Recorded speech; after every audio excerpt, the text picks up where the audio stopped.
Hello, I'm Dr. Krishna Chaitanya Reddy, consultant neurophysician at Lornas Robotic Hospitals. మనం సాధారణంగా పెద్దవాళ్ళకి మాత్రమే పక్షవాతం వస్తుందని అనుకుంటాం. కానీ చిన్న పిల్లలకు కూడా పక్షవాతం వచ్చే అవకాశం ఉంటుంది. అయితే చిన్న పిల్లలకు పక్షవాతం వస్తే దానికి గల కారణాలేంటి? లక్షణాలేంటి?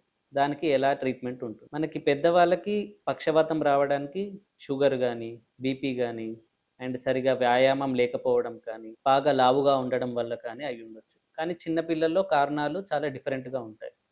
చిన్న పిల్లల్లో పక్షవాతం రావడానికి కారణాలు మనకి కంజెనిటల్ హార్ట్ డిసీజ్ అంటే పుట్టినప్పటి నుంచే గుండెలో ప్రాబ్లం ఉండడం అండ్ తలకు తీవ్రమైన ఇన్ఫెక్షన్ రావడం, ఫుల్ ఇన్ఫెక్షన్ వచ్చేసి తలనొప్పి వచ్చేసి ఫిట్స్ వచ్చేసి దానివల్ల పక్షవాతం వచ్చే అవకాశాలు ఉంటాయి.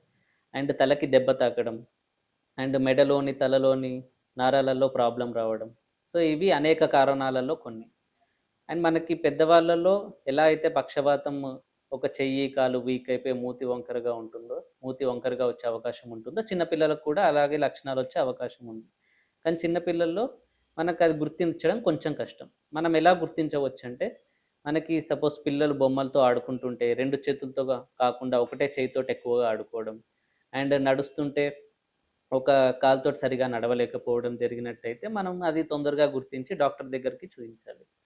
అండ్ ట్రీట్మెంట్ అనేది పెద్దవాళ్ళలో చిన్నవాళ్ళలో చాలా డిఫరెంట్గా ఉంటుంది. కారణం బట్టి ట్రీట్మెంట్ ఉంటుంది. ఒకవేళ పిల్లలకి పక్షవాతం గుండె ప్రాబ్లం వల్ల వస్తే మన గుండె ప్రాబ్లమ్ని సరి చేయాల్సి వస్తుంది.